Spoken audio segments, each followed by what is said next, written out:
What's going on, everybody? It's your boy, Danny the Bull, here with the OG Vivi collector, content creator, Johnny Dunn in the house. What's good, man? How we doing, fam? How we doing, fam? Danny, appreciate you for having me on. Thanks for coming on. This is kind of like a very important day for me now because first we have the XRP historic court ruling. Now I got an FA Johnny Dunn on the channel. So today, like Ice Cube said, today's a good day. Absolutely. Let's go, fam. Let's go. That is big news, too. I don't think anybody was really, at least I was kind of surprised when I saw that on Twitter. Just breaking news, XRP. Judge ruled it not a security. It's like kind of, you looked at the crypto market, you just saw God candles everywhere. So straight up, everything except Omi, but all the other balls. I think straight up. I think it's I think it's a good sign for the overall markets. Yeah, it's a great sign. I wasn't really expecting it because they've been saying that it's coming, and then it's never, it seemed to never come. So I just expected the court ruling to keep getting pushed back. Yeah. But we'll get to that a little later. I want to talk first about how you've been, what you've been up to. We haven't seen you as active on the YouTube side of things. I do see you in Twitter. So what you been up to, buddy? Yeah, definitely. Appreciate you for asking. Yeah, so took a little break from the YouTube content. I felt like, just doing videos after all that time, need a little break from being on camera. Shout out to everyone who keeps going on camera. It takes a lot, so I just need to recharge a little bit. A lot of you guys see me on Twitter, though, reposting everybody in the community, Instagram. Veve NFT collection is the Instagram, if you guys don't know. What's going on, everyone in the chat? Black Panther, not sure. Daniel Moeller, how we doing, fam? Been doing pretty well, just working at the golf course still. Got a possibility of an opening in one of the positions that I've been looking for. Guys leaving, so could be finally working my way up there. I started working at the golf course, trying to make this into my career. Got my degree in teaching, but kind of been using that as a backup plan in life, and decided to give it one more shot at something else, trying to make golf into my career. Start working at the golf course, trying to level up, and the director of golf at this golf course, he just decided to leave. I think he's leveling up at another golf course in a different state, so things could be opening up for me at this golf course. Good. So what do I'm going to become back to YouTube, though. I'm going to become. What's that? What do you love more, golf or Vivi? Oh, golf and coming with the heaters. Both. That's a Gary V answer right there. It's not or, it's and right there. That's why you always see me posting pod at the golf course. They go together, man. You probably seen it or not. I did a golf vlog with the Veve NFTs on there. I feel like that's going to be kind of revolutionary one day. Maybe not yet, but if we get like a Tiger Woods collectible, people are going to be taking their Tiger Woods collectible to the golf course, I think. I'm waiting on that day. How did you get into golf? Man, so I was born to play golf, brother. I don't know if I always said I picked a wrong decision, but I think long term, I picked the right decision. So I'll tell you the whole story about golf. I was 2 years old. I started playing golf. Wow. I was on Channel 6 News, Channel 6 Action News when I was 4 years old. I was at a golf course. I still have the VHS tape of it, and it still works and everything. I got to show it one day when I'm. You got to put that up on Twitter and YouTube. I've only put a little clip on it of it, a couple clips, maybe on my playlists, like Golf with Tiger Cub or something like that. But I'll put like the whole video up there one day. But I was 4 years old on Channel 6 News at a golf course. It was a par 3 course, but I was at the golf course, and the guy at the pro shop's like to my dad. I want my dad. He's like, "Yeah, your son can't play. He's too young. He's gonna hold people up." My dad's like, "No, there's people on this golf course that hold my son up." And the guy's like, "Get out of here! Your son's 4 years old." Like he's like, "No, you can't play here." And he's all right. Just go to the putting green. So I go to the putting green. I'm chipping balls in. They got it on film. I made a long putt in because the guy was like watching me for a little bit. He's like, "Hold up a second." So he calls a newscast, and they came and they started filming me. And I was such a shy kid. I didn't play at all right away. My dad's like, "Just keep doing what you're doing." I was like, they got big ass cameras back then. I was like, so it took me for a little bit to get going, but I started playing. Later on, I was in a bunch of tournaments from 8, 9, 10, and 11. Wow. I won every single tournament I played in first place. And then I quit for baseball at 12. Wow. Right when we were about to like get to high school, like 13, 14, I had to pick between golf and baseball. And I chose baseball because I was playing both at the time, and I was winning all these golf tournaments, and nothing was happening. I would come in first place, and I get a free hot dog, and a plaque, and it was like, that's it. And I was like, that's it. And so like when I was playing baseball, we would win. Small town, I was probably one of the better kids, and I get all the More attention. popularity, right? You get more girls Right, with baseball exactly. than golf, I think. Exactly. At that time, things are starting to change a little bit. Now golf's blowing up in popularity. I think honestly that's what triggered me to get back into it initially. Because like back then I was winning all these tournaments and nothing was happening. All my friends were playing baseball.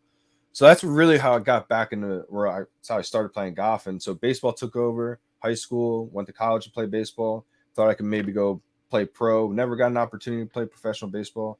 Never threw hard enough to really give scouts a look. You were a pitcher? I played every position in college. Started out as a third baseman, and then I was like a reliever, and then they moved me to second to take it easy on my arm, and then I moved to starting role as a pitcher, and then I became predominantly a pitcher. So I kind of was just like a utility guy. I played center field, left field, just like a fill-in day. I was like, "Yo, give me a glove, I'm playing." But I just try to play out there, man. I was just a baseball player. I love baseball. I'm trying to get back playing baseball.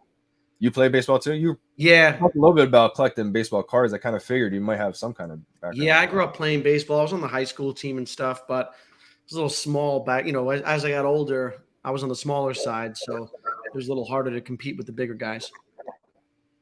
What position you in baseball? I pitched and played middle infield, shortstop, second base, and some third base. Let's go. So you were a stud too. Let's go. That was all right. Yeah. Hell yeah. So you think you could have, if you had continued playing golf, you could have done something there? Is that in the back of your mind? I would. You know what? I tell myself this. I tell people too. I truly believe. I think. Do you know who Johnny Manziel is? College football player. No, it sounds familiar, but he was a great college football player, but he was a huge partier. Went to NFL, played on the Browns for a couple of years, and got right out the league. He's not playing anymore. And I feel like I would have been on that same route because I had so much talent as a young kid. But in high school, I was a partier. I didn't work hard at all at any sport. Baseball was the same way. I didn't work hard. So I really think I probably would have made it maybe like 18, but I did not have the work ethic back then at all. I was not to take on that load. So I probably would have been in the maybe PGA Tour, and I would have been in the stardom. Like I would have got lost in the sauce and all that stuff. Yeah. College baseball is what flipped the switch for me because when I went to college to play baseball, I got cut my freshman year. Got punched in the face. I got put on a freshman team. The first and last year they ever had a freshman team. They had like 15 freshmen they just wanted to keep. And that was like a wake-up call to me. I was like, wow, I came to the school to play baseball, and I'm not even really on the real team my freshman year. So that moment, I was in the coach's office, and it was like, am I going to quit or am I going to stay on this and prove myself next year? And I made a commitment to myself that day. I was like, it's going to be a joke if I'm not on the team next year. And it was pretty much. It was like, wait, you didn't make the team last year? Like I worked my way up. I was the winning pitcher when we won the conference championship. Like it was a big part of the program where looking back, that was like what lit the fire basically. It was the first time in my life where I really saw working hard, like the results from it and what it can do for you. So like that's what I'm just trying to transfer into golf. That's why I've been working so hard at golf now, because coming off like maybe a 2-decade hiatus of like really he's back. But I feel like it's just a matter of time. I don't know if it's going to take a few years, 5 years, 10 years, but if I just keep putting in the work, I think I have the talent to eventually the work will catch back up with it. Yeah. What I love about sports is that you have those lessons that carry over into real life. Right. And, that's why it's very important to get young kids playing any sport and just to learn about perseverance, about hard work, and just those life lessons that they can pick up along the way. 100% agree, man. It really does translate 100% into life. Like I was the type of kid where I came from a small town, I didn't really have to work that hard to be the best at baseball in my town. So I was the man. And so when I got to college, did not have a good tryout, just relied on my natural ability, did not hit well at all. Got punched in the face, essentially, woke up and was like, all right, this is the end of that. And so, it was just a wake-up call, basically. But yeah. And so where do you stand now on Vivi? You've been a little on the quieter side, busy with life and whatnot. Are you still active in the app? Yeah, definitely. Right now I've been trying to just upgrade my collection in Vivi. I feel like I've got my collection almost solidified to like where I'm really content and like happy with. Maybe a couple more upgrades. A lot of you guys saw just now on Twitter. I posted recently last few days, upgraded my comic collection with the Hulk drop. Shout out to not sure. I saw him asking the question, how do I like the wait list? I got the Hulk drop on the wait list drop. Let's Oh, he's unstoppable. You're unstoppable. Waitlist can't stop Johnny Dunn. Alien. Now that was like my first real drop. I think I got one more drop on the wait list. I'm pretty sure it's Maestro, but I don't think that even sold out right away. So you hit 2 on the waitlist. I think I'm 2 for 7.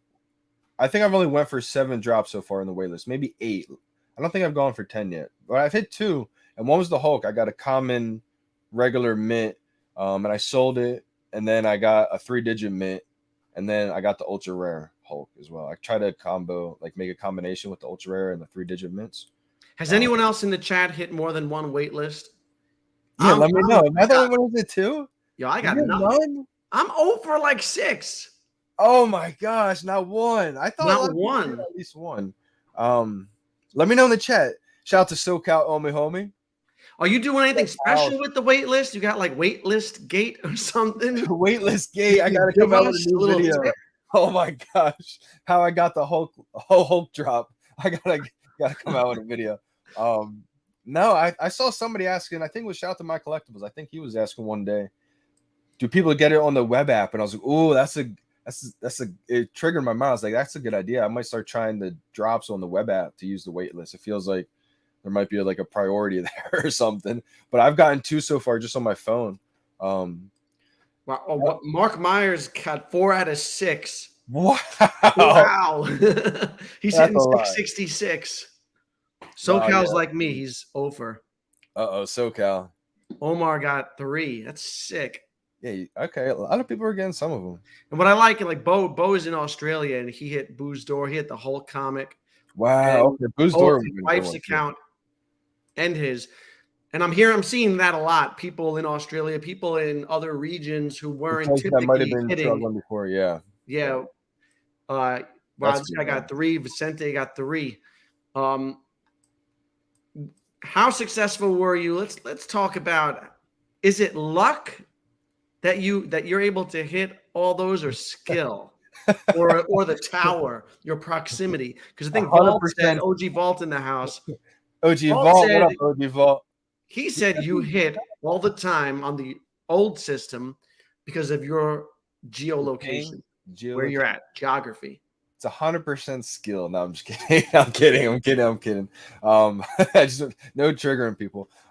It's probably a lot of luck, to be honest, involved. It's got to be a lot of luck, because I think it's a little bit of skill. Like, I feel like you got to be I've always told people you got to be consistent with the old drop to give yourself a chance at least. But I think there's a lot of luck involved. Like, there's times where I thought it was absolutely perfect money and I didn't get it. And then I show people where there's times where I was off a little bit and I got it. So I always told people, it's like, the method I'm telling people, like, the timing it perfect is not 100% guaranteed. I don't even know if it's guaranteed at all. Like, some of the time it just feels like the more chances you time it perfect, the better your chances are. That's what I always try to tell people.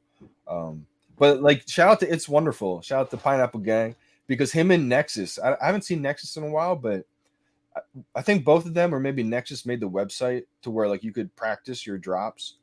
Does anyone in the chat remember the name of that website?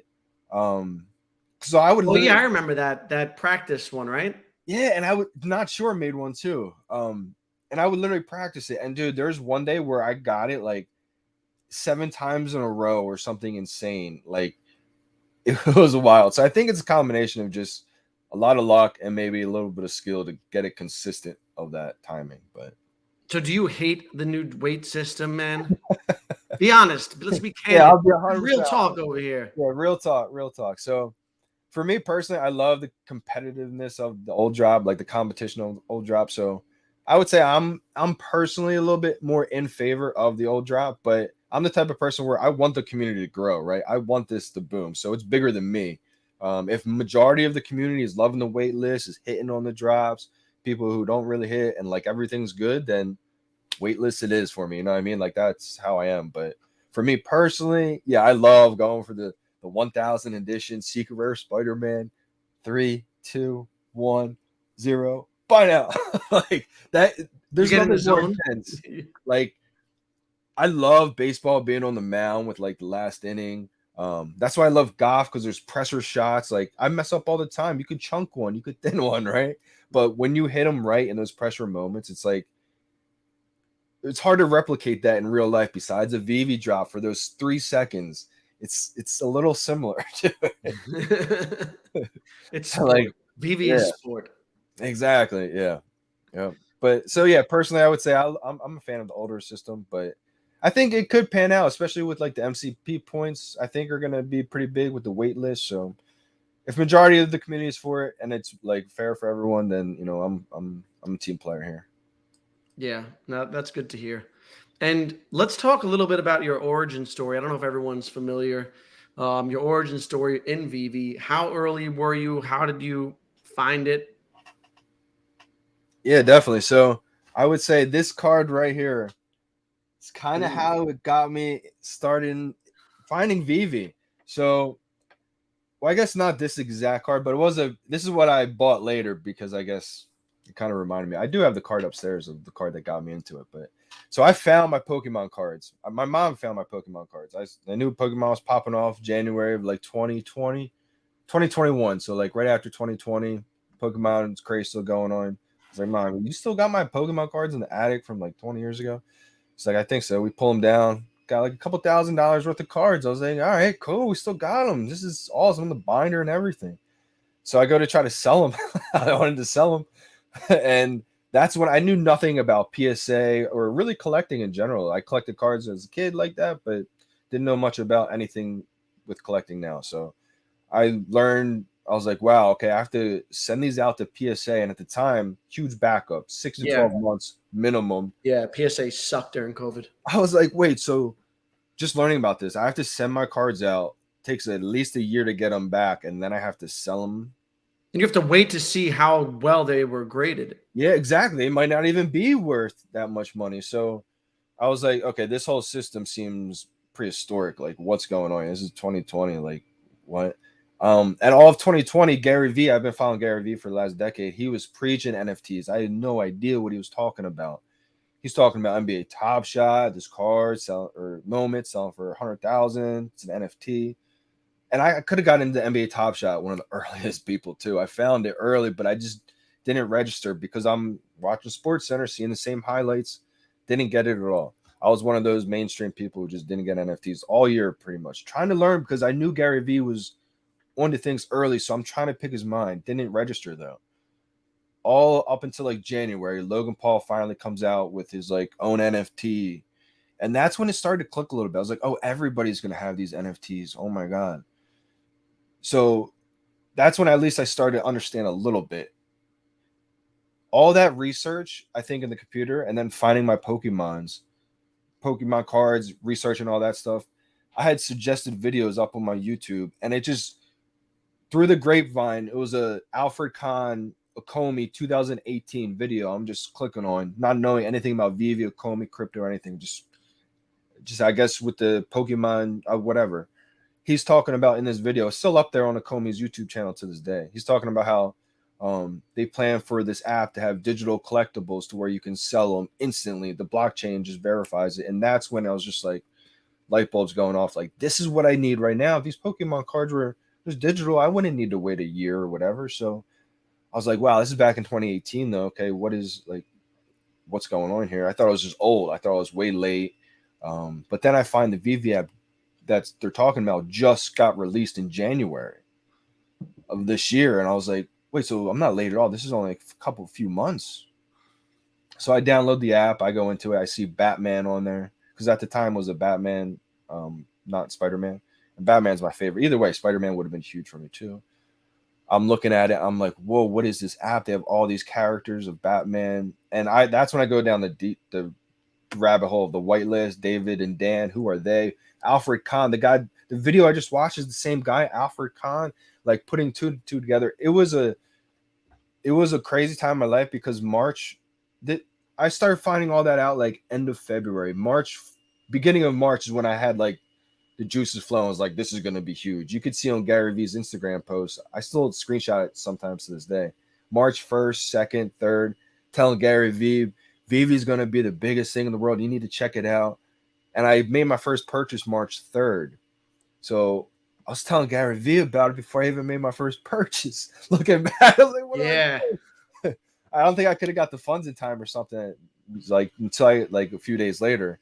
But from that point on to the end of March, it's like March 21st. It was literally legit 3 weeks, the first 3 weeks of March. Didn't go outside, bro. All day. I'm just Googling YouTube. It felt like I found a pot of gold in the middle of a city and everyone's walking by it. And I'm trying to like uncover it layer by layer every day, getting more like excited about what I just found, trying to tell every one of my friends. They're just not understanding anything I'm talking about. I'm talking like a million miles a minute, like just going crazy, like Johnny. You lost. And You lost. I was just started like I was making music too, kind of out of nowhere from like 2018 up until then. So they kind of like kids I grew up with, I kind of already thought I lost my mind. So like you were like rapping and now you're buying digital Batman. What are you doing? And I was like, no, dude, I'm telling you. Wait till I'm rapping about the digital Batman. That's so funny because that's what happened. That's so funny. But it was just this. I get the chills when I think about it because from those 3 weeks, man, is really when I started to really get excited. I got my grandmom on board. She helped me put a lot of funds in there. And I got my parents to help out. Like it was a game changing time. So you asked them, you said, I found this thing. I think it's going to be big. Help me out. 100%. And they were on board. Grandma hooked you up. My parents, my grandparents, my whole family is the most supportive people in the world. Like shout out to them. Like if I have something that I truly believe in and they see that I'm serious about it, they will back me in anything I believe in. And so like I felt like this is like a huge opportunity for us because at the time there's 6,000 Todd Batmans in store in stock. And man, looking back, yeah, I wish I 100x, man. Like, shout out to Silicon, man. Like every time I think of Todd Batman, shout out to Silicon and prayer shout out to every one of his family. And I think the whole Vivi fam's rallying behind Silicon right now. And he was the pioneer, man. He saw, like, I think I bought like 6, maybe 7. But man, he went to town and he, he capitalized. What does he have? He has like 150. I think maybe now, yeah, he got a lot of them too. Maybe not all of them right then, but a lot, man. And like that's for retail, like same process. I remember him talking about it. He, like credit card company like called for like fraud or something, so he had to like call him back and like let him know like, no, this is like me buying a bunch of these. Buying these digital Batman. Right. Yeah. It was like Apple, and we had to do the same thing. Yeah. And like I remember I started buying a couple of them. Or no. I tried buying them. Apple wouldn't even let me buy any at first, so I contacted my mom to contact Apple. They like waive it on the credit card or like let it go. They said it was all good, so then I went to go buy them again. Still didn't work. And at that moment, I only had maybe like 5 collectibles at the time or something like that. And I was about to just be like, all right, forget it, like whatever, But I was like, no, I'm not gonna let that right there be the excuse I use to like let this. Because I could, it was a fork in the road moment. It really was 50-50. No one knows how close I was to only having 5 collectibles and that being it. I wouldn't have had probably a Rizzo wall. Like none of my collection wouldn't be where it is today if I didn't go hard in the very beginning. So I was so close to just be like, no, I'm just, if it pops off, I have these 5 and I'll be good. So I was like, no, this is going to be a huge moment. I'm going to go back. And so I told my mom, it's like, it still didn't work. You got to contact Apple again. So we had to call back a second time. And they're like, for some reason it didn't lift the wave or whatever. Then after that second time, then it worked. And then I ran up and bought a bunch of Todd Batmans, a bunch of other collectibles. And how many did you load up on? How many did you get? I only bought maybe a handful of them at the time, like maybe 5, 6, or 7-ish at the time. Yeah, directly from the store. My problem was I was getting a lot of other sets. I was trying to complete like whatever sets were out at the time, not too many, but like I didn't hyper focus on the Todd. And I was about to. There was a time where this is when you could only get it on Bit4X only, right? this is probably like mid-March. So I found Omi when it was like 0.003. By the time I learned how to buy it on Bitforex, it had ran up to 0.007 at that time. And I was so like, I knew nothing about crypto, Bitforex, none of that, right? So I had to learn all of that. My buddy's trying to teach me on the phone for like 3 or 4 hours, probably even longer than that, because we just talked too after that, all night long about how to buy Omi. Finally, when I hung up the phone, I even told him, I was like, I'm just gonna max out on Todd's because they were selling out. Like before, it was when you could just refresh, and I was like, all right, 300 left, all right, 275, and by the time I hung up, they were all gone. So they started moving. They were moving, yeah. And it was crazy because it would go collectible by collectible. If anybody in the chat remembers back then, once one sells out, everybody would be like focused on the next one that was like kind of close to selling out. You'd refresh, and that one would be like winding down. It was exciting times back then, man. It was wild, so crazy. What was the sentiment? Real quick, when did you find Vivi again? Because I knew you were pretty early too. Yeah, so I found Omi first, and I want to say maybe before that. You were like February, were you like?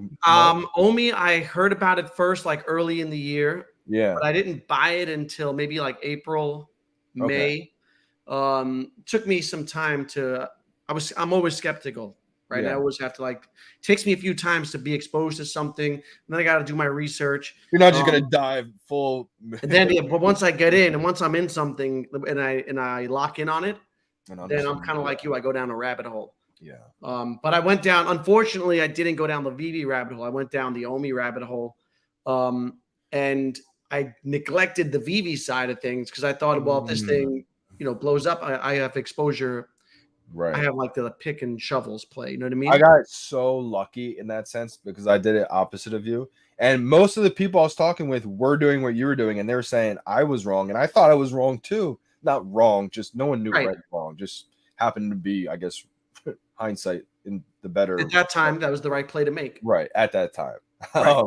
But like I had no idea. I was just doing it because my love for Vivi. It was easier than getting Omi at the time too. So I just got lucky in that sense. So yeah, that kind of goes back to the very beginning. Like that's why I feel like now is my chance to finally catch up and get that Omi bag going now. So now you're going, you're coming full circle.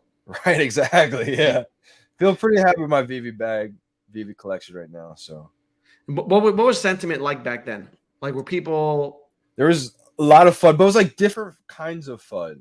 Like right now we have FUD we have I call it FUD cycles too. Shout out to a lot of people call it the FUD cycles too, because a lot of people say that.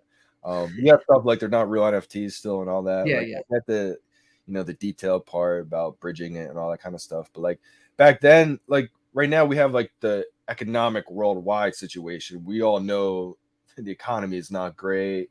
A lot of situations are going on worldwide. Back then, it was more so of just this is so new, digital collectible, digital Batman. It's just a picture. It was a whole different. There was a lot of negativity back then because you got to think from October of 2020. Granted, they didn't have that many people either, but from October 2020 to March 2021, it took that long for 7,000 Batman to sell out of the store. So that many months, but when people started to catch on though, man, it just took from March 1st, there was probably 6,000 top Batman. By the end of March, there was no more Batman. It just caught fire and flew. So it was just a different kind of FUD. We didn't have brands. We didn't have Marvel. We didn't have Disney. We didn't have comic books. It was really just Batman, Ghostbusters, Back to the Future. But even just those few brands, it felt so new. There's nothing like it. It was innovative because it was augmented reality at the same time. And for me, I'm a big believer in augmented reality. That's why with the Apple Vision Pro, shout out to Wendy if she's in the chat or watching later. We used to have live streams, Crypto Khaki, the Gale. We used to talk about how one day Apple's going to come out with these glasses and it's going to revolutionize everything. People are going to be able to see different languages in real time with the captions and AR. So we've always been, even way before that, we've been thinking about AR. Big believer in, I guess, the back cows because of the AR. But like Snapchat for me, I knew AR was going to be big because Snapchat years ago were selling. They were selling like $5, $10. Maybe you got the cool dog filter that the girls like. The girls are paying like $25 for the digital AR filters that They were selling the filters? they were selling the filters Oh, at I one didn't know point. that. For you could get the free ones, but I guess the free ones weren't as cool as the Yeah. ones you could pay for. So, and once I saw people who actually pay money for the augmented reality filters, I was like, wow, okay.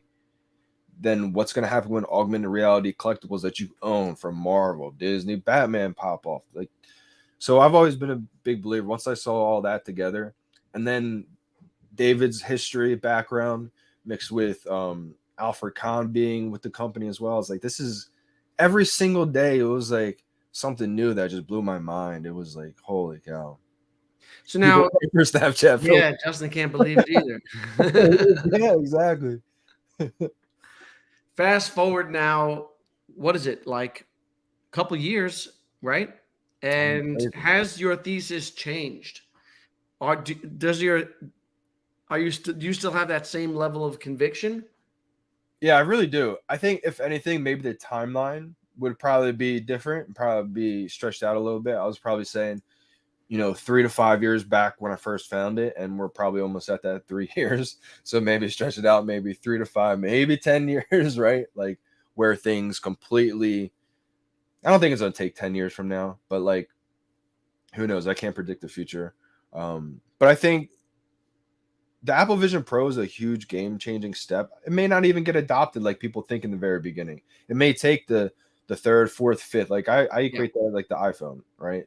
I remember I was a freshman in high school when I first got my first cell phone, and only one person in my entire high school, 8 through 12, had the iPhone. She was like the richest girl in my town. Shout out to Barb. She's watching. You She get a had number? no, she's a good friend. She's married, she's a friend. All right. But You get a number? shout out to Barb. She had the iPhone, and we were all like, I remember being in class, like, yo, she's got the internet at any time. We were like blown Your away. pocket. Yeah, but like one person had it, so like it took maybe to like the fifth generation to like really a lot of people start catching on. So, and I think Vivi set up so perfect for when that really takes off like that. Like, so my convictions stay the same. I think Viviverse, we really haven't seen that much from it just yet. Just this short little glimpse, right? Of like the decon snippets. And I don't want people to get overly too excited because then they're going to feel like let down. But I think Vivi, they've had some setbacks, some delays, but I think they're doing what they can to pick things up a little bit on the pace. They hear the community frustrated with certain things, but I think they're doing all right, man. I mean, Vivi over minted. That is the problem. I think a lot of people are upset with some of the edition counts. Some are a lot higher than the others. I think the good thing about what they have planned is the burning aspect. They really haven't rolled that out yet. You know how they talked about that black hole, like where you can like burn stuff. I think that's going to happen with a lot of the ranks, like the different ranks. Maybe you have a certain rank collector status, you can burn X amount for like a. I always think of Sleeping Comics because I think he has like a bunch of secret rares and everything, and I feel like he would love when David always talked about how you burn a bunch of stuff and then you get like a what is it called? Like when Prototype. Yeah, prototype, exactly. Like Yeah. that would be awesome for a collector like that. I feel like so they have things to kind of match to kind of compensate some of the over printing, over minting. And you got to think too, some of the stuff may seem over minted right now because it is a bear market. We don't have that many users. I always talk about how we've kind of sprinkled in marketing here and there, Vivi with Marvel at the booth and everything, but like one tweet from Disney, what did that do in 2021? It broke the app. What if they feel like the Vivi app solidified with the traffic that can handle it, a load, and then you see Disney go on a week-long tweet or a week-long spree of just tweeting Vivi? What's that going to do? It's going to, and then all those people find out they can buy Omi on the Vivi app too at the click of a button. Like, that's not going to happen tomorrow, but like, when that does happen, hashtag when, like, Soon. right. And like I've been pretty patient, you know what I mean? Like some things may seem frustrating in the time being. Like I remember I was over at a girl's house, I was trying to bring up my collection and it like wasn't working. I was like, dang, that's kind of frustrating. But like As you're in. so like it's stuff like that is kind of frustrating here and there. But like, Yeah, you know, yeah. what are you gonna do with little stuff like that? I think they're trying their best, you know. So I've just been staying patient, trying to upgrade my collection when I can. Big believer in the three-digit comics, so I've been trying to collect them, but also just three-digit collectibles. Like on my profile page, I've got almost all three-digit collectibles, and except a few big ones that I'm trying to get there. So like, it's been a Like battle. which ones you chasing? What are your chase collectibles? Oh, I don't want to say them. I'll say them, because they're kind of like pretty far out. But like if I could upgrade to a three-digit Walt, I don't have a three. I have two Walts still. Shout out to the Walt gang out there. You know, hold the Walt strong. But I don't have a three-digit Walt. I don't You have got a. one at retail? No, I don't. So I paid. I'll tell you my Walt story because I'm still in profit right now. So it's pretty solid, but barely. Maybe like just even. I guess both the fees and everything if I was to sell it. um, but so it's pretty solid though the way I made it happen. So I had two Da Vinci Prides posters. I got them pretty cheap too, like 700 and like 300. It might be about 700 right now for the floor actually, so probably even on one. But once they pumped, they were like 10K at one point, 5K. But I had two of them at the time. This is like when Walt just came out. A lot of people were watching the live stream when I was doing the golden moments, and I had all the collectibles up until Walt. And I'll go for the drop, miss the drop. It's like, oh man, but I wasn't really prepared. Didn't have the gems to go buy one, so I'm freaking out. Like, what do I sell? I don't really want to sell anything, so I'm like listing stuff, delisting it, listing stuff, delisting it, like freaking out. Listed my Da Vinci Pride poster for 4K for like 4.2. I was like, because I was thinking I have two of these. Pride's at 4K, Walt's sitting at like 2.5K. I was like, this doesn't feel right. Let me make this move here. So I listed one of my Da Vinci Prize for like 4.2. That's sold. As soon as that sold, I went and bought the Walt for. Let me rewind the story because I had. Let me rewind. Right before the climax of the story, I don't want to ruin it yet. Right, yeah. So before I even had my first Walt, when I was listing stuff, delisting stuff in the market, I decided to sell all my FA Harleys and FA Jokers. I had like 7 of each, like 7 duplicates. So I let go like 6 of them. I had a bunch of common Spider-Mans that I stacked pretty low. I let them go, maybe like $50 a pop. So I had just enough to get one Walt at like 2,900. I paid 2,900 was the amount. Boom. So it wasn't like it was just money I got from selling dupes. I wanted to hold on to them because I like FA Joker, but I was like, I need a Walt, at least one. Boom, got one Walt at 2,900. That's when I had the 2 Da Vinci posters sitting at like 4K, 4.2. I had one Walt, but it's at like 3K is the price. I'm like, why is the Walt not more expensive than the poster, the Da Vinci poster? So I sold my Da Vinci poster for like 4.2, 4K. Immediately bought the Walt, but at this time, Walt had ran up from 3K, 3.4. I got the last 3.6K. The next one was like 4K, so I got it at 3.6K. I think I might be a little bit down on that Walt actually, but I got that one at 3.6K. So I felt really happy, but like a lot of adrenaline right there. I made a pretty big move. And then I woke up in the morning and Walt was 10K. I was like, let's go. That sucks, right? So I was pretty happy that Walt boomed right after I got the 2. But I just didn't make a good move when it boomed even higher and I didn't flip it. When I first heard that, it sucks when it runs away from you, but you got it right on the eve of the Oh, boom. yeah, exactly. Yeah. So I sold that Pride for 4K after I already had the one Walt, and then I bought the Walt at like 3.6K, the last one in like the 3K range. I woke up in the morning and it was at like 10, it was like 9.8K Walt. I was like, wow, I made the right move. Let's go. Yeah, that happened when I had landed the secret rare, the black, the Mickey Mouse, what's it called, the Steamboat Willie. Yeah, okay. Got that on drop. You got the Steamboat Willie, the ultra rare one. Ultra rare on drop. Wow. I sold it for, I want to say 4,500 Powder. put it into Todd, and then Todd ran to like 15,000. And my wife was like, you selling it? I was like, no, this thing's going to like 30,000. Are you kidding me? Why would I sell it for 15,000? We all have those moments, man. Like everybody in, NFTs and Vivi and probably just investing or in whatever in stocks. Yeah. You always have those moments. You think it's going to go higher. That's you have to get to learn from those moments, man. Because I learned, I was talking to Vault on a stream last month or whatever, and we were talking about baseball cards Project 2020. Are you familiar with that? No, I'm not. So that was like they took a bunch of too, right? What's that? He's in the baseball cards too. I know he's in the baseball cards. Yeah. So in 2020, they came out with like 20 iconic baseball cards, right? Like a Jackie Robinson rookie, a Clemente, Dwight Gooden, 1985, and they had 20 artists create 20 different renditions of it. So it was like mixing art with baseball cards, iconic baseball cards, and they would mint them to order. So however many people ordered them, that's how many they minted. So in the early ones, there were like 500 minted, 1,000 cards printed up. And I saw them, and I saw like, this looks like it could pop off. I saw like the price is kind of climbing. So I loaded up, and like I would like buy a card, and by the time it shipped to me 3 days later, it had quadrupled in value. And I was like, oh shit, this is crazy. And it was COVID, so I was home all day. So I loaded up. I spent like $15,000, which was a lot. Yeah.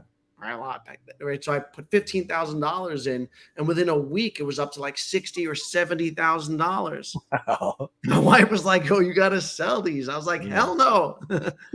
It's going to six figures next week. We're gonna be rich." That's unbelievable. And that shit plummeted. That was the top. Yeah. But I broke even, so whatever. Right. So then the Vivi thing happened, and my vault skyrocketed, not as much as yours or some other people, but it went up quite a bit during January. $500,000. My wife was like, "This isn't like the baseball cards, is it?" I was like, "No, oh, man, this no. time it's different. It's different." Oh my gosh, those are the words that curse everything. Oh my gosh, I'm crying right now. Yeah, that shit was funny, man. But it's a learning lesson, man. And, it's funny. I say the same thing about the Superman comic, because I got that for $10. It's like $10K, and it's like you'd be an idiot not to sell that for $8K. You got it for $10. You got the legendary one, right? Man, you're even nasty on Palm.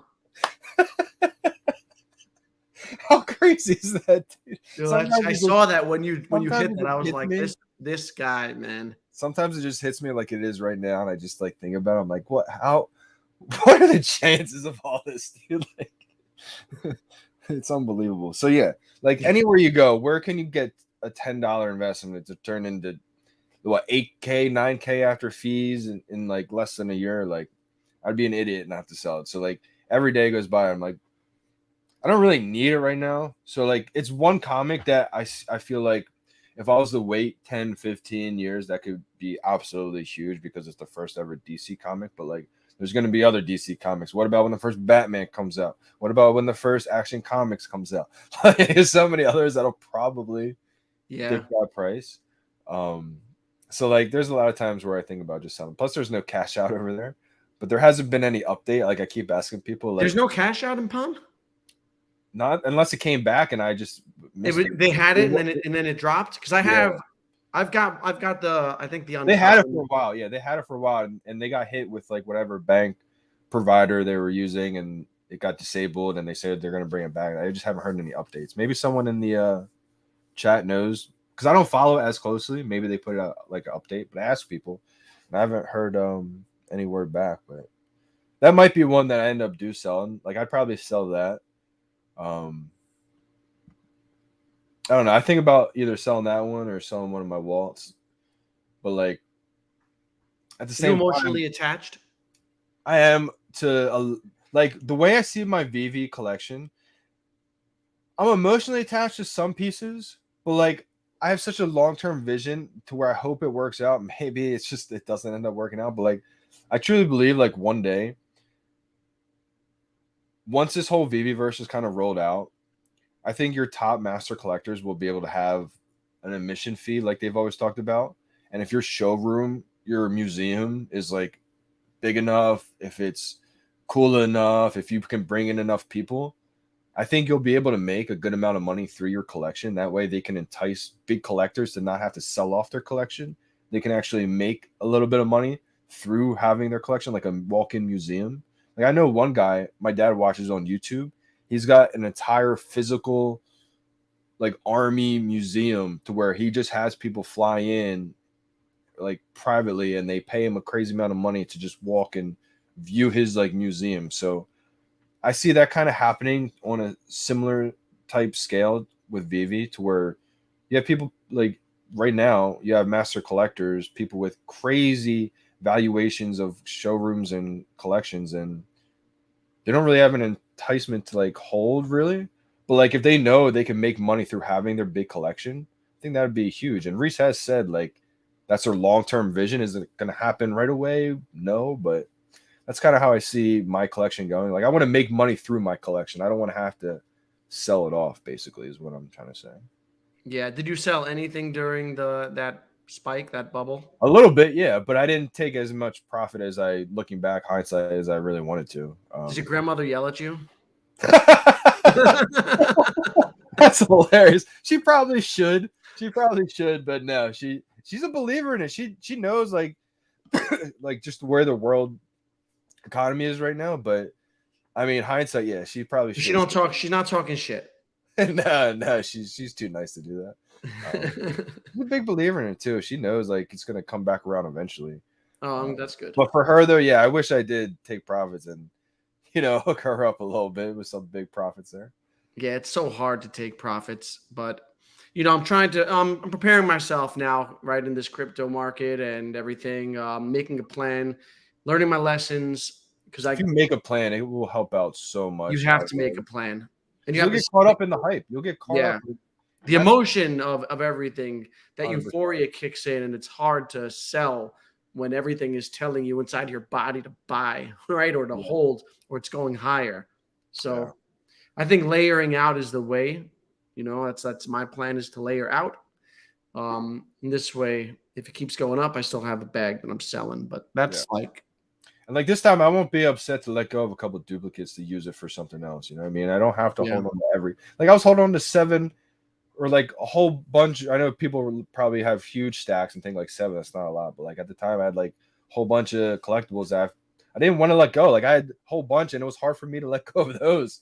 I was like, yo, I have all these to do this. Like that's why I got all of these to flip into something else. Like don't be afraid to do that. So you have to remind yourself of what your original purpose was and take that emotion out. Exactly. Yep. It's like I got these 7 FA Jokers, 7 FA Harley Quinns, all these Spider-Mans to flip. When a big collectible comes out, it's like, well, here it is, and I still didn't want to do it. It's like, so you got to be easy. Not sure as a question here. Do you think Palm has a bubble because of no cash out? Are things pumping in Palm? I don't think anymore. I mean, it did at one point. I think the Superman comic pumped all the way up to like 25K at one point. I don't think there were sales at that point. I don't know what the highest sale was. Maybe like 15K. Last time I checked, I think it's like 7K was the floor price. Maybe it's 8 or something. Around like 7 to 10, I think, or maybe around there is the last time I checked floor price. But Vivi that'd be sick if Vivi. I wish it was like Marvel, DC all on one platform. I know it sucks that they dropped that first Superman. Yeah, it belongs on Vivi. Long term, I think once we have these showrooms and we're kind of like in there a lot more often, maybe we're streaming in each other's showrooms, so it's a little bit different of a vibe. We can take our Superman comic and put it in the Vivi showroom. Like that's my plan. That's also why I haven't sold it, because it's like if I can build a crazy sick collection and showroom, maybe I just charge $5 for my admission fee to see my digital museum, and it ends up, because that's also why I've been trying to gain a huge following on Vivi. I've been trying to get to 10,000 followers, and man, it is hard. I saw one person at like 6K. Not too many other people I've seen with more followers on there. I think I have like 5 something. I just hit 50,000 views, or like I've been trying to gain my social following on there too, because I feel like once we do have all that stuff enabled, like that's always been my vision. Like I go back and post my original showroom, and you can see comments I've left from March of 2021 saying like, I wouldn't accept 5 million for my collection. One day I want to be able to make money through having an admission fee. Like that's always been my long-term goal. And it still has been, because I do see that happening. You just have to weigh out the opportunity cost. Is it worth it waiting that long or not? So that's kind of been my battle, like in my head. But that's the way I see things going. Yeah. Just to answer this, SoCal. So layering out, I'm just planning my sales. So not selling everything all at once. So if I have a crypto bag and I have price targets, I set to sell like 10 or 20% at a certain price. And then if it goes up a certain amount, sell a little more. And it's kind of like DCAing in reverse. We had another, not sure, also commented about the Vivi verse, saying it might be, he said metaverse is boring as hell. Do you think that the Vivi verse will have enough to do in it to keep people engaged, that they'll be able to scale it up fast enough? That's a good question. Fast enough? I don't know about fast enough, because I think stuff like that will take time. I don't know how fast they can make stuff like that kind of develop, but they've always talked about music. And I know they're the other platform that's similar to, kind of to Vivi, the TVK platform, Terra Virtua, the Yeah. one that Wendy is in too. I don't know if she's in it anymore. I know she used to be. But that platform's always talked about having like virtual concerts, not virtual concerts, but like concerts somehow in like augmented reality where you're at the event. And I think Vivi has plans sort of like that, but that's like that's kind of under speculation. Yeah, I think they have alluded to it. They've definitely alluded to like a Right. music in there, and I think that that's part of their grand scheme. So it really just depends, in my opinion, how much it gets adopted like overall by the masses. Like initially it may not get adopted that quickly. It may be kind of, because I think a lot of people are expecting like some crazy thing at first, and I don't think it's really going to be like crazy. So I think there may be some letdown in some people's mindset. I'm not expecting too much, so that way I'm not really let down. Yeah.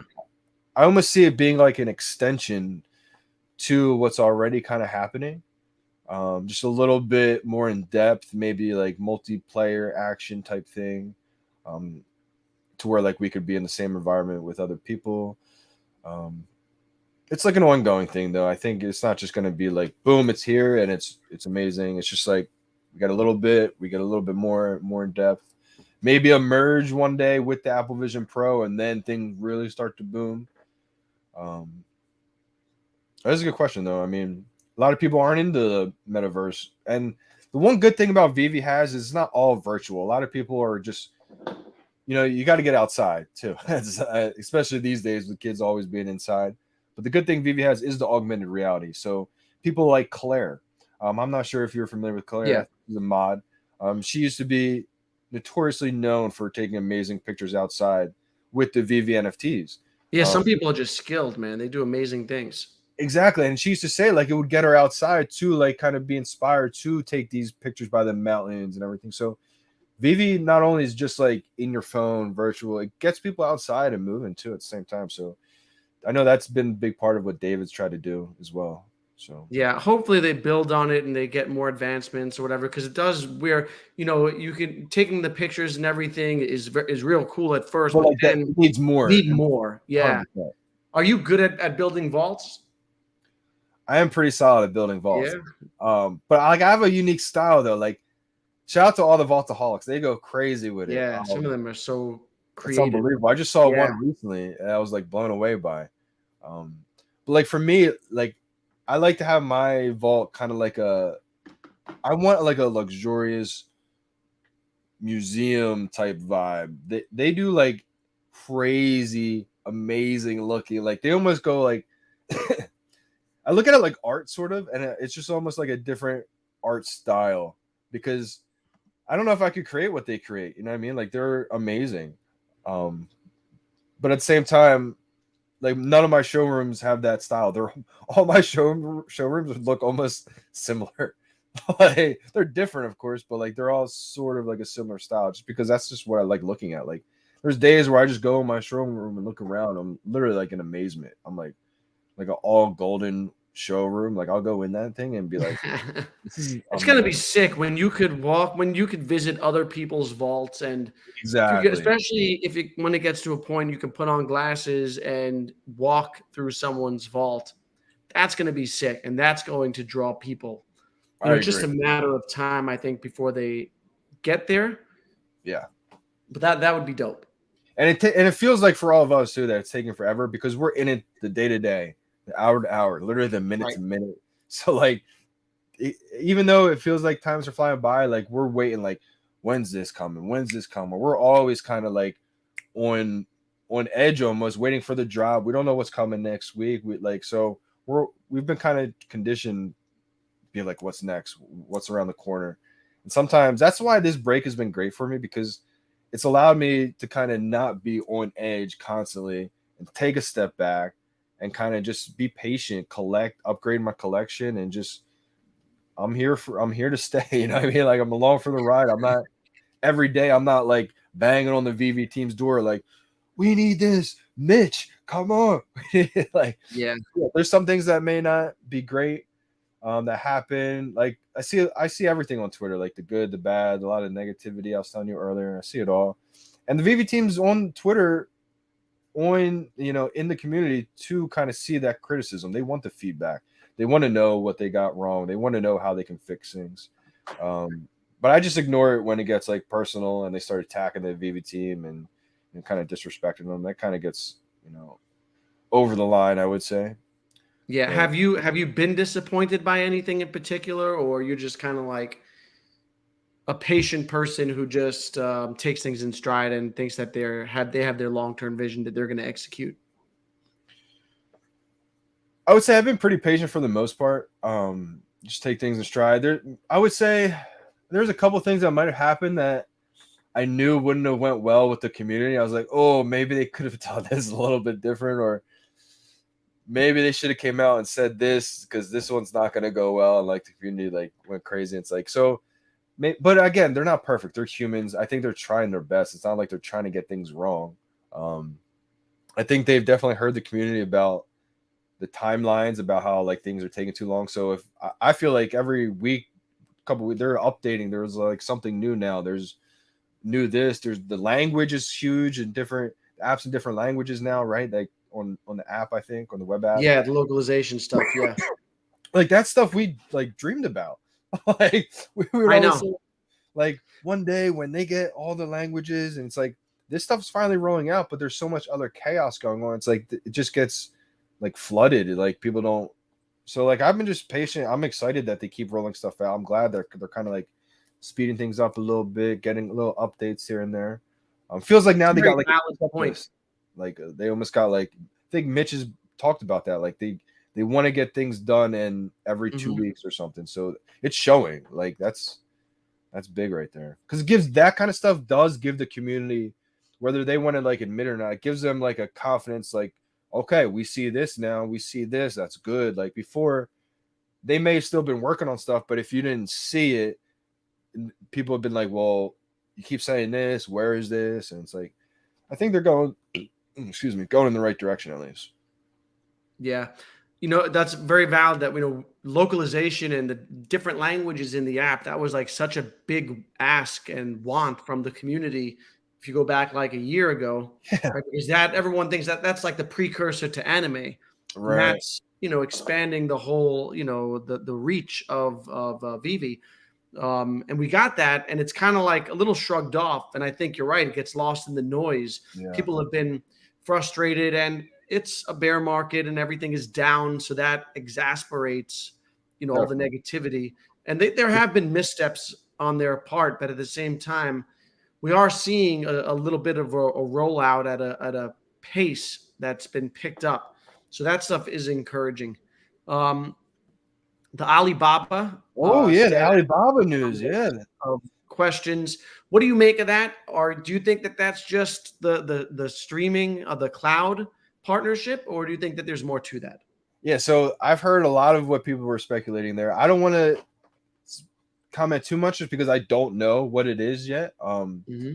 And I kind of want to wait until they do make an announcement or kind of clarify it. Maybe they won't even say anything about it, but I kind of want to wait until they say something. But I think that's just, I mean, he posted it for a reason. I think, again, it just goes to show you that, like, even if you don't see them working or see them announcing, they're working in the background, and them getting into, like, it goes to kind of ties in with the different languages on the app, like the localization. Like, if you were in a different country and you love Batman, Spider-Man, Superman, okay, great. But if someone tells you to download the app and you can't read it, you're not even going to give it a chance. Like, it's not even a chance for you to be a customer, even if you love this IP. Like, if a Tiger Woods is on a card and I can't read it, like, okay, like, I don't even know where to begin if I can't read it. So Yeah, it's a huge barrier to entry. exactly, yeah. So I think, all these are just steps in the right direction. We all have been here for a while, like I said, so it feels like we want things to be final now. But these are all just, I think, setting Vivi up in a really good position as things continue. So Yeah, I'm happy to and see I'm why. not taking the Baba picture as anything more than them using their services the same way they use, AWS Right, yeah, over here, because I don't want to get ahead of myself and speculate. I don't think that's what it exactly. is. But what it is for me is another indication that they're looking to expand into China, and localization is here. And I do think that's something that people have been wanting for, and it's getting a little drowned out by the noise. Yeah, it feels like that because, like, it shows you that the growth is right around the corner. Like, you can't have massive growth worldwide if you don't initiate these small little steps in the beginning. And so Yeah. What's your master collector's ranking?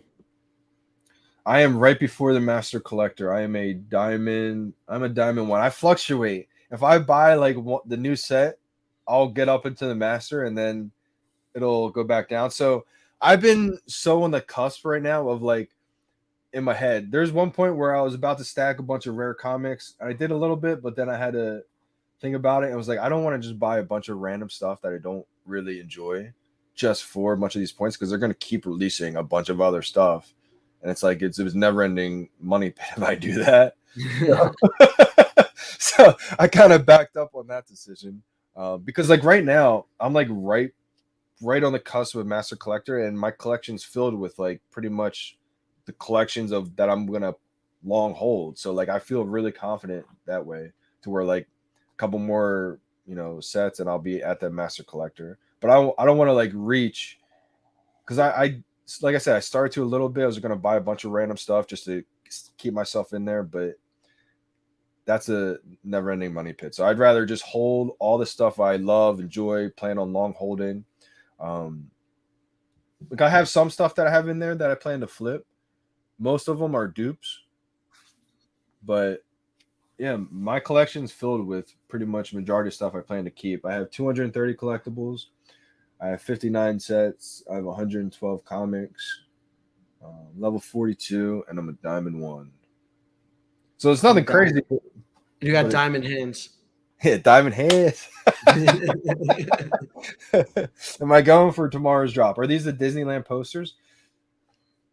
They're pretty rare, aren't they? They're pretty limited, like 1,000 of them. I probably won't vault. I have the very first Disney posters, the 1955 ones. I don't have the second ones. I thought about buying them because they're pretty cheap. And like I said, I was going to go after those MCP points with, like, the full set of the secret rares. I kind of do like the poster, so if anything, I might end up doing that. But if you do go for them, go for the drop on Vault's live stream. When I did, I hit a secret rare. He's got the juju now. Let's go. Yeah, man. So Yeah, I think he's they're got all the secret juju. rares on this drop. Is this Disneyland post? Yeah. So you will hit a secret rare this time. They're all secret rares. I'll see you guaranteed. Vault, are you going for this drop? Let me know. I see Stan asking, will Apple Vision Pro help Vivi? Thanks. See, you obviously know Vivi has the relationship like the Comey team with Apple already. They have to be working together. But that doesn't solidify Apple Vision Pro Vivi relationship. But I mean, it's set up perfectly, in my opinion, for them to collaborate. I don't see why there wouldn't be a Viviverse app in the Apple Vision Pro one day. If I was Vivi, I would try my best to get myself in there when they demo it, when they release it or something. And same with Apple. If I was Apple, I would try my best to get a collaboration with Vivi. Why would you not? I mean, you're releasing a mixed reality AR headset, and you don't want the best ever AR collectibles licensed with the biggest companies. Like, to me, it would only make sense for them. So hopefully one day. I think Apple will onboard whoever has the capability of integrating with their platform. If it's ready by then, right? Exactly. Right. If everything's kind of ready by then. Yeah. Mr. MC1 was on, I think it was on Randy's channel. I just saw the clip on Twitter, and he made a good point about how he's frustrated with the reward system not being ready yet for Master Collectors Program. Is that something? Okay. Are you also frustrated by that, or again, are you just chilling, impatient? You just like to chill. Well, I Which mean, is good. you can only control what you can control. Like, Yeah. I've learned that. So, like, I don't want to get upset and waste my energy at stuff I can't control anyway. But I mean, that I can understand the frustration there, because it's like the OGs, the big time collectors, have been kind of making the app what the app is to this day. So, like, to not being rewarding them is kind of like, yeah, I understand the frustration there 100%. I would love to be rewarded myself. But I mean, they have a tough balance, because at the same time, as much as I think OGs should be rewarded and like big time collectors, how do you do that successfully and fairly without pissing off the new people you're trying to onboard at the same time, without them feeling like left behind and unreachable? So, in my opinion, it's a hard balance.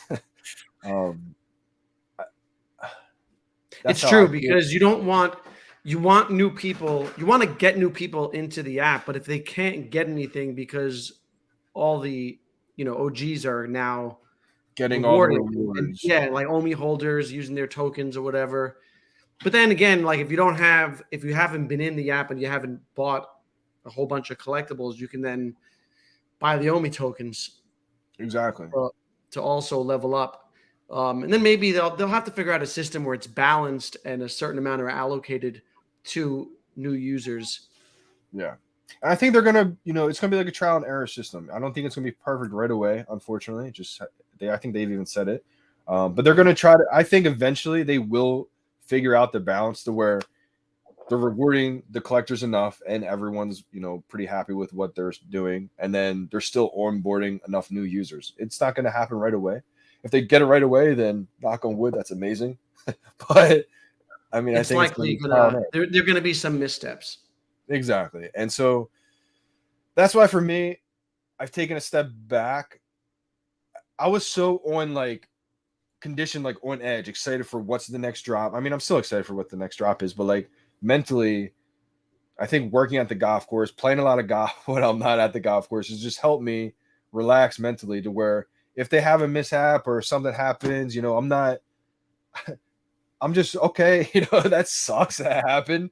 That's not going to go well in the community. It's going to be a lot of backlash, but I'm just staying out of it. I can't control that. If I get upset and I'm pissed off, that's probably just going to make things worse. But that's kind of how it's a good way to be. It's definitely, because you need patience for things to be borne out.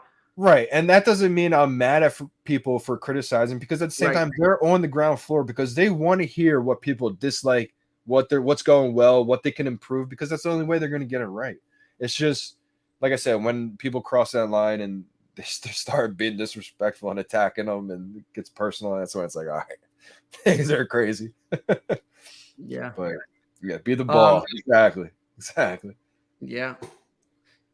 Sports cards. You're big into sports cards, right? I see you posting some stuff. What do you got?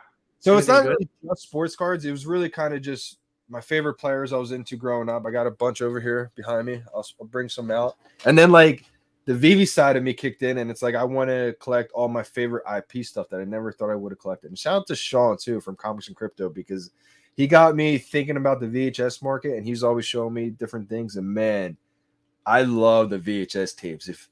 If you can find, like, are you into movies at all? Like growing up? Like, Yeah, I'm a movie buff. I had a huge collection of VHS tapes. Wow. Okay. So yeah, you would love the VHS tapes too.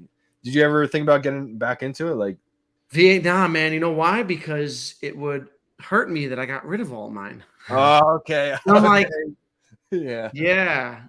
Did you have any like new sealed ones or just a collection? No, you know what? I opened them all. I didn't have anything sealed, so Okay. Yeah. Gotcha. it wouldn't have That's mattered. still pretty cool though. I do, But it's think so those are wild to think how that is now a collectible. collectible. Right. That's why I'm so intrigued by it, because like kids growing up these days, they don't even know what a VHS tape is, a clamshell. Yeah. So like seeing these, it's just like, holy cow. Like Sean actually gave me this as a gift. This is the Space Jam. It's like a promo tape, basically. This is a gift he gave me. Oh, nice. So it led me to get this one. This is the clamshell. This is the Space Jam VHS clamshell. Like, you remember these things? I used to just tear these up. These things break so easily. Yeah, I don't remember those. They're like plastic. I'll bring out the sports cards here. A couple of my favorites. Let's get this guy. Let's get this guy. This guy.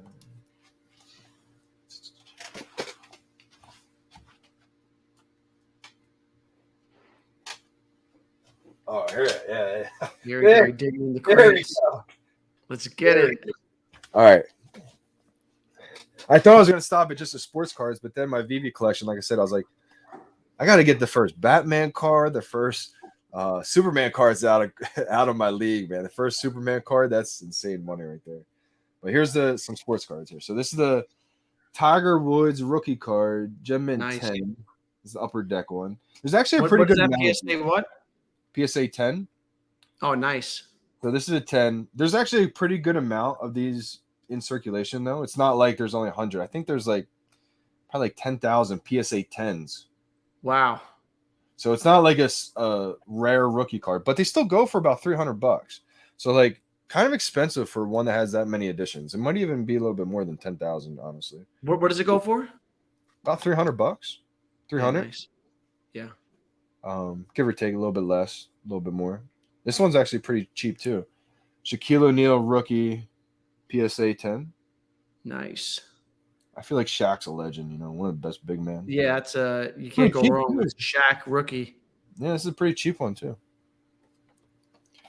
I'm more of like the guys who retired already for the most part. But this is one of the exceptions here. This is a Steph Curry PSA 9 rookie card here. Dope. Steph changed the game in a lot of ways. Tom Brady. Now, I couldn't get the Tom Brady in his Patriots uniform rookie card, so I had to settle for his rookie card in his college uni, PSA 9. I just wanted to have a Tom Brady. What is his his pro one go for? Man, good amount of money. PSA 9 of the pro uni. I think it's like crazy money, like big money. I think I probably would have been able to afford like a PSA like 3 or 4 or something like real small. Because like there's one is like because obviously there's like different rookie cards sometimes of like of course. But his like iconic Patriots uni, man, that's like big time money. If you get a high grade, maybe like I had a Trout. I had a Mike Trout. Oh, so that's one I don't have yet. I had the PSA 10. That's a good one right there. I was gonna get a PSA 9 of Trout. Don't have it yet. Yeah. Speaking of Trout, I settled for a Harper. I had a Harper too. I sold that too. Solid. Yeah, this one's pretty cheap. This is blue helmet, PSA 10, Bryce Harper. Came to Philly. I was like, all right, I'm a big Philly sports guy. Speaking of Philly sports, let's go to AI. Allen Iverson, one of my favorites. Nice. PSA 10. Allen Iverson's probably my favorite Philly of all time, like with all the sports. And then 3 of my favorites here to kick things off or to end things. Got Ken Griffey. Yeah, classic. Now, this is not his like iconic rookie card. The upper deck is the one. Yeah, yep, that's the one. That's the real money one. This is actually pretty scarce though. For it's just not That's a good worth. one. Yeah, it's just not worth that much money. It's PSA 10. Griffey needed a Griffey in my collection. I basically just wanted all my favorite players in like whatever PSA I could afford of them. Here's Kobe. This is his rookie legendary PSA 9. Nice. Couldn't afford the 10. 10's out of my league. Maybe until Walt goes up. Only kidding. And then we'll end things with LeBron. This is actually the card that started it all. It was when he broke the record. I was like, holy shit, what am I doing? Not getting a LeBron card. Yeah. So I waited a little bit. Price came down a little bit. Got a LeBron PSA 9. Yeah, see, I got big into cards during 2020, during COVID, went down that rabbit hole. Got big into the vintage stuff. I sold 90% of my stuff. Wow. Of my vintage collection, I have 2 nice ones. I showed them to Vault when I was streaming with him. I got this mantle. Mantle. Yeah, this is a 53 mantle. It's a 1.5 grade, but it's worth a pretty good amount. Wow. Dude, those vintage cards are amazing. Vintage cards are dope. I love vintage cards. And then this one. Mickey Mantle, dude. This one here, we got a little Babe Ruth. I need a Babe Ruth in my Hell yeah. Do you know anything about this card? Like I don't know anything about these vintage cards. Yeah, it's a 1933 just Sports King Babe Ruth card. PSA 1, but it looks better than a 1. Okay. Yeah, it does. Yeah, so he has some Sports Kings cards. This is, this was a few $1,000s I paid. Should resubmit it. It's got to get better than a 1. It looks nice. But they get out of hand, and like this is one of the few that I could still reach for. Right, and it's Babe Ruth. So I was like, let me get this. Let me pin this one down before it's out of reach. Babe Ruth, dude, the go. Hell yeah. Man, the only thing I have of Babe Ruth, you're going to laugh. Where is it? Oh, I think it's in my room. I have a Babe Ruth Funko Pop. That's about it. Yeah, SoCal said regrade. I'm afraid to send out my Babe Ruth card. I'm afraid. I believe it. Yeah, if I could like bring it someplace physically. Yeah, like a card show or something like that, and you're there. Yeah, bring it to PSA or something. I don't want to put that in the mail, which is again speaks to your point about the digital aspect of things. Dude, and you can find that same video I watch. I watch it sometimes just because it's kind of crazy. Let me see if it's on the Comey YouTube channel. You know they have like the I've seen it. Yeah, where he's talking early on about their plans for the Vivi app essentially, and they're selling digital collectibles of the biggest brands just instantly through the blockchain, verifies it. I was like, this is it. Oh my god, it was such a crazy time. Yeah. SoCal said send it to him. He's just down the street. SoCal's right next to everything. Oakley, I just showed him like a little bit ago, a few months ago. I got new Oakley sunglasses. He's like, and I forgot the headquarters is right because they sent what it was is they sent me the Oakleys in the mail, and the address is his town. And I was like, what? I just got back from this town. What is going on? I was like, oh my god, the headquarters is where he lives. I was like, oh my god, he's next to everything. Yeah. Are you gonna head back to Decon or not? They have one coming up soon, right? San Diego. San Diego Comic Con is coming up. Yeah, I'm not going to this one. Then there's Designer Con back in Anaheim, which is what we went to last year. I want to go to comic. Like I feel like I'm more of like a Comic Con. Yeah, even though the New York Comic Con is in October. The New York one is in October. Yeah, New York is in October. New York Comic Con. I'll probably get to that one. Because I saw that one last year, and that's why I went to Anaheim because I was like, I should have went to the New York one. I'm like, yeah, you're right there. Yeah. Why didn't you go to New York? I just didn't really get in time. I don't know. By the time I was really about to go, it was like too late. I was so mad at myself because I was like, wow, this is my opportunity. Why didn't I just do it? So I was like, all right, I'm gonna go to the one in Anaheim next time. Anaheim was a good time, man. It was a good time. This is funny because like you're gonna go across the country, but you didn't just go to New York. I was like, I know I missed my opportunity, so I'm gonna make it up. Yeah, I got a Saturday pass for Comic-Con New York. Nice, okay. So the passes are available. You should definitely we'll hang out. I gotta get on that, yeah. Yeah, get on it. And last year there was a Vivi party an after party. Mr. MC1 hooked it up. Oh Set yeah, it it up was a great time, man. in Manhattan. Oh, you're saying in New York he did that? Okay. In New York, he did it too. Yeah, Gotcha. he's kind of like the party planner in the community. I bet, man. He knows what he's doing, man. He had a great one. Shout out to Mr. MC1 over in Anaheim. Yeah, It was a great time. In That and then terms the of bowling alley was a great time too. the bowling alley was a lot of fun. I can't believe I butchered the. I can't believe I butchered that so bad. Were you there for that? Kyle said Kyle dropped, so there's an extra room. I'm taking Kyle's bed. Wow. Oh, you guys are all staying at his house? Oh, that's great. That's great. Because Yeah, last time you all stayed there. yeah, dude, it was an amazing time. Yeah. Amazing time.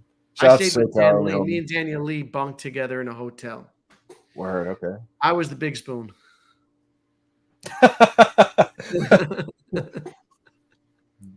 If he stays healthy, could be uncontested GOAT.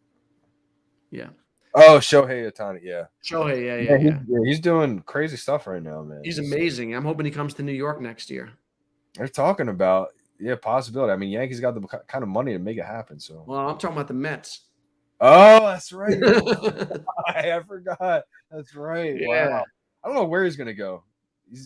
Whoever's gonna offer him a bag and contend, and that's both those. It's gonna be a lot of money. It's gonna be like $500 million.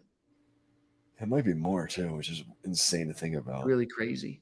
It'd probably break record, right? It's definitely going to be record breaking. But you're getting a top-notch pitcher and hitter, right? Yeah, you're getting the best of both worlds. It's crazy. What's crazy to me is that you have literally like the best.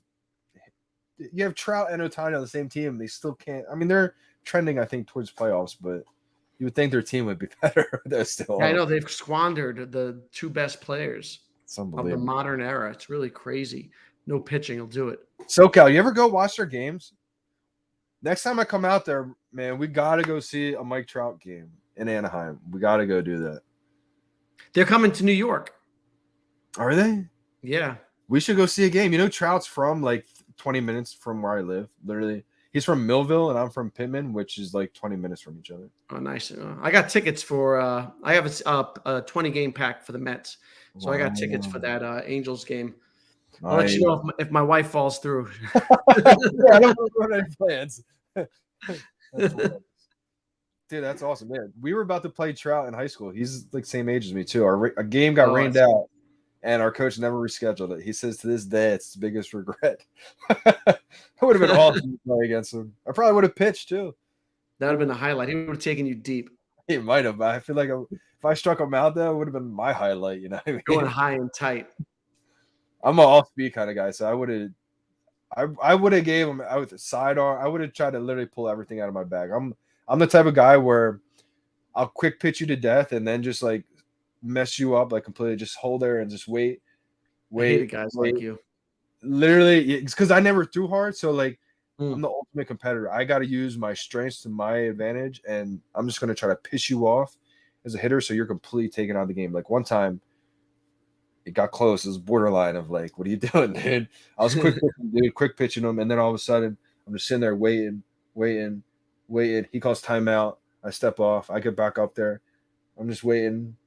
I told myself I'm gonna wait till he calls timeout again because he did it with his hand. As soon as he lifted his hand, I threw a pitch. He went like this. He backed out. Umpire just didn't give him time. I threw a strike right down the middle. Strike one. He's pissed. So same thing. I did it again. I think it was the same at bat. And this time, he calls timeout, and the umpire gives him timeout. He backs out, right? And I just hit him, just pluck him, or I try to pluck him. The ball goes, I didn't pluck him, I missed him. And it like hits the backstop, rolls back towards kind of where he was. He picks it up, and he throws it at me, dude. And it was close to hitting me, and I kind of like tried to like pimp it. I just like stood there, and it goes right over my head. And he ended up actually getting hit off of me. I usually did that and it was to my advantage, but that time was like borderline because I did it in a situation where I shouldn't have did it to him. They kind of gained momentum from that. He like popped up and it was like a base hit and they gained a little bit of momentum. They almost came back, but like that's just the kind of guy I was on the mound. Most of the time it worked in my favor, but I'm gonna do whatever I can. You're a douche. I was, dude. Between the lines. I'm the type of player where people love playing with me, hated playing against me because I couldn't just throw 95 and beat you. Like I had to be creative and sidearm curveballs all day. Yeah. Whatever it takes, dude. Yeah. Let's switch gears a little, talk a little bit about Omi because we had that landmark historic case today, the SEC losing, getting their asses handed to them in the I think court of law. yeah, I think that's bullish for the overall crypto market. We saw today, I think we mentioned a little bit, God candles everywhere. I don't have as much Omi as I want right now. My game plan was, because I said my Vivi collection has been pretty, I've been pretty content with it. All top of this year, I was planning originally to just add to my Omi bag, but I got carried away with a lot of these physicals you see behind me. VHS tapes. This one's one of my favorites, honestly. And it was one of my first ones too. This is the Jurassic Park first print. So is that graded? Yeah, so this is a 9.8. It's pretty high grade. I mean, you can get like a 9.9. I think maybe there's 10s too, but I don't really see any 10s. But pretty high grade first print Jurassic Park, new sealed. I just went out to a con event. It's called Eternal Con out in Long Island in Hofstra University. I brought my daughter, and I came home with this. I posted it on Twitter. I had to get it, man. Wow, no way. Dude. It works. It works. Hold on to that. Yeah, hell yeah. Dude, that is amazing right there. I was like, that's such a classic, iconic, like when you look at the classic NES, it's so like beautiful. You know what I mean? It's simplistic, beautiful. Yeah. You know what I mean? Like iconic. And I was like, man, that's just great decor, if nothing else. You know, right? Exactly. And that's how it is. Exactly how I feel about like the VHS tapes. Kind of like that similar. They were never meant to be a collectible, but they're so vintage now. Like, and iconic. It's like having that as like a display piece. It's like, wow, dude, like that is incredible. Because what's mind blowing is that we are as far away from the 80s, and I grew up in the 80s. We're as far away from the 80s as the 40s were to the 80s. So when I was young, the 40s, I was black and white, and that was crazy. That was like so long ago. But that's what the 80s are to, my son and kids growing up now. It's kind of built out. Like I was just at the golf course and I was talking to the cart kid and he was telling me he's never been alive when LeBron hasn't been in the league. I was like, when were you born? And he's like 2003 or 4. I was like, wow, you're right. I was like, oh my God. That's when it hit me. I was like, the people born into 2000s is just like mind blowing to me. Like people born in 2010. It's like, holy cow, times are moving fast, man. It's really crazy. I was born in 93 and I feel like I thought I was like one of the last generations to kind of get a little bit of both worlds, like before internet, with the internet. You were born, what, 93 you said? Yeah, 93. Yeah. So like I got my first cell phone when I was a freshman in high school. So like I lived all the way up into their pre-phone. I didn't know what a really cell phone was. My friends started to get them like 8th grade. I was like one of the last ones though, but like all pre-internet really. So I feel like that's, these kids just aren't growing up like that anymore. And that's crazy because I was born in 77. Okay. So that point, like you were born after like Nas came out with Illmatic. Into the Wu-Tang came out. That's crazy to me. Yeah, that's crazy. Yeah, it's wild. It is wild. Yeah, that's crazy. But that's how, and that's another thing that connecting back to Vivi is that the collectibles industry takes. We were alive when Todd was in stock. Yeah. That's what they're gonna be saying.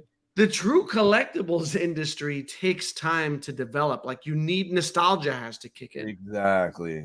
So right now we're trying to rush that. We're trying to rush that. Correct. Because we're speculating that this is going to be collectible at some point. People are going to want this. Yeah. So we're speculating, and speculation leads to bubbles and hype and overhype. Mm-hmm. What really collectibles mature over to take time. It takes time to mature.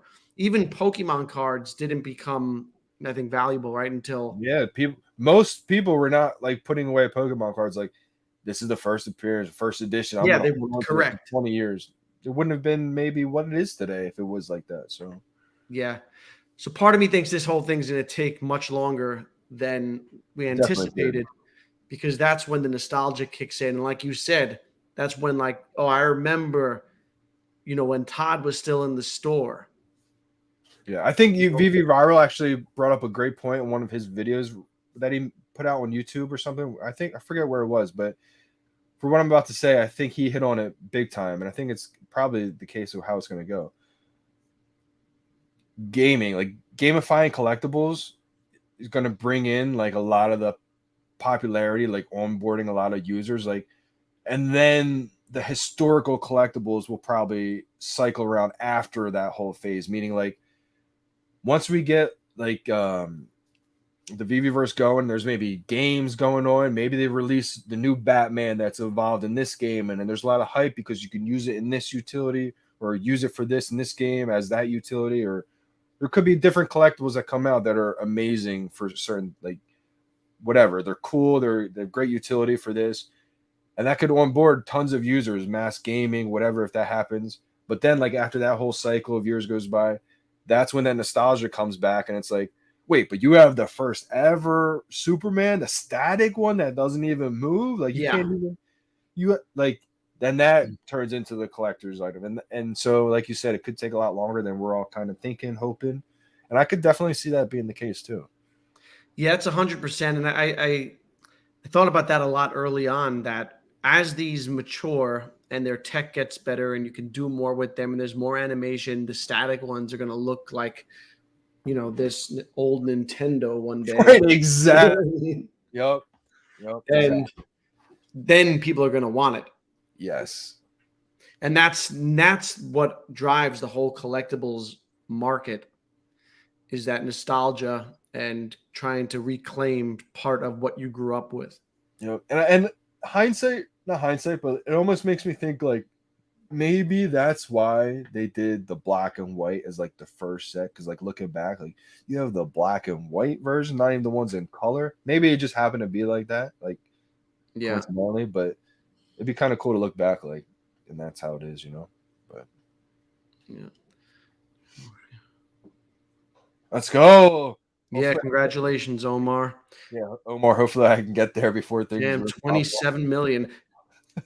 Yeah, and it's great. The bear market is crazy because I'm at levels with my crypto that I didn't anticipate. Like, my first goal was to hit 1 million OMI, and then I blew past that. And for all my crypto, and that's thanks to this bear market. Yeah. So you said you're looking to get now into some crypto stuff. What are you looking to get into? Yeah, so right now I really just want to up my OMI bag. Like, even if I think there's other cryptos that could take off first, I'm gonna slowly start to get them, like the ones I believe in. I don't really believe in. I believe in a good amount of cryptos, but the ones that I want to kind of have in my bag, I don't want to just have a little bit of every single crypto. There's like a handful of cryptos I would say that I feel pretty confident with that I would add to my bag. But I'm not at my OMI bag just yet, and I probably should have been, to be honest. But the last few months, the last couple months really, I've been upping my Vivi collection a little bit more than I thought I would. Like a couple drops recently. Like I was gonna add to my OMI bag to start adding back to my OMI bag, but I think it was the Iron Man a little bit ago that took it away. The Hulk one definitely took it away a lot. The Lambo a little bit ago. I got the green Lambo. That was a little bit ago. I just wanted the green Lambo, the secret rare. I don't have the full set. I just want the secret rare of all the Lambos that drop, because there's going to be other ones. There's going to be the Aventador, the other model, the next model. So I'm not going to be able to get the full set of all. Do you worry about dilution? The what? Do you worry about like things getting diluted with so many collectibles in the app? And Not so much I get worried, but I'm aware. Right. I'm definitely aware of that. So that's why for me, it has to be something I really, really want and know that it may not be an investment, or I really try to stick with the things that I see. If it's not something I love, I have confidence that it's more on the like an investment side. I'm not just gonna just get everything that drops, because like you said, I think most of the stuff is just gonna be like kind of like for fun, kind of having your collection. Everything's not meant to be a lot of money type thing. They're gonna have the $2 collectible, the $10 collectible. They're gonna have something for everybody essentially. So I've been pretty picky with what I've been trying to like keep in my collection, I would say. So I'm not really too worried about the illusion of things because I've been focused on what I want to collect essentially. If I didn't really have a game plan and I was just kind of winging it, which we're all kind of winging it to an extent, I would be a little bit worried because I'd be like, well, they might just keep releasing. Like, I'm only sticking to like first appearance of big characters because that's what I believe in. I'm not telling other people to do that. Right, that's your plan. Right, exactly. So, like, because for me, let's see, what's a good example in the app? Harley Quinn. We've seen how many editions of Harley Quinn? Unless I was like a huge Harley Quinn fan, like I guess Batman. Like we've seen a bunch of Batman. I have all the Batman because I'm a Batman fan and I want to collect the set. But for every character, I'm not going to get the next Superman that drops, the next Harley Quinn, the next this. There's like certain things that I'm only going to get the first appearance of because that's just my plan. Because the delusion will happen with a lot of these collectibles. There's going to be tons and tons of other collectibles. I think if you have a game plan, you know what you want to collect, you're aware of all the collectibles that are going to be dropping in the future, then I don't think there's really a worry that you should have. Yeah. I think that's a good place to. We've been on for over an hour and a half now. And I think that's a good spot right there. Aston or Lambo. Oh, that's a tough one. I have the 1953 Aston Martin, which for me, that's a big one because that's the first year James Bond was ever created. It's like the start of James Bond. Maybe it's not big for anyone else, but like I only have the static one too, so I don't have the animated shooting one. That's a pretty good one to have. The only thing I would say Lambo, what the Aston has going for it is it's just the Aston Martin. Really, you have a couple different variations, but you don't have like you're gonna have so many models of Lamborghini, like the Murcielago, the Diablo, the Aventador. Which Lambo is gonna be the best? Maybe the Secret Rare in all of them. That's kind of my game plan. If I can get the Secret Rare of all of them, that'd be great. But again, that's just my game plan. I'm not gonna like I look at a garage. I'm not gonna have 10 of the same car in different colors. I might have, if I did have 10 cars, it'd be like 10 different models at least. So like I want the Aventador eventually, but it would be dope if they got Tesla in there. I think they will. I think because you see David always like retweeting Elon. Yeah, he's a fanboy for sure of Elon. Yeah, like they got some kind of connection there. I could see one day. I think David like wants it. Yeah. What if we get an animated SpaceX rocket to go off in the show? Like that'd be wild. A Tesla car, like that'd be pretty cool. Yeah, I'd be a fan of that. The rocket would be expensive. All right, man. Well, listen, man, I want to thank you for coming through, man. I had a great time chatting with you. Yeah, definitely, Danny. Catching up. Thank you for having me on. It's been a while, so I'm glad, got to show face a little bit. I'll be back to YouTube. You're going to be getting back to the content side of things? Yeah, definitely. It was a good break. I feel rejuvenated, feel refreshed. Do you have the time to do the streams in the morning now? I probably won't. Cutting in. Yeah, I probably won't be able to do the streams live, but I figure just kind of recapping how everything went, what's doing in the market, stuff like that. Kind of just chill, vibe with the people a little bit, have guests on, kind of like what you're doing here. But just get more consistent. I want to get back to in the groove of things. It's hard to get back into it. Like I took 2 months off recently just because I got really busy with work and whatever. And it is hard to get back. It's hard to get back. It's hard to switch gears and get back into it and find that motivation. Yeah. But once you get that first 1 or 2 back, then it's kind of like, you're back in the swing of things. You're back in the swing. Yeah. Well, thanks for coming on, buddy. We'll have to do it again sometime. We'll meet up too. Appreciate it. Yeah, definitely. We'll meet up at the next event. Maybe we'll catch an Angels Mets game. We got to. It's gonna be a good time, man. Thanks to everyone in the chat. Catch you guys in the next one. Peace out.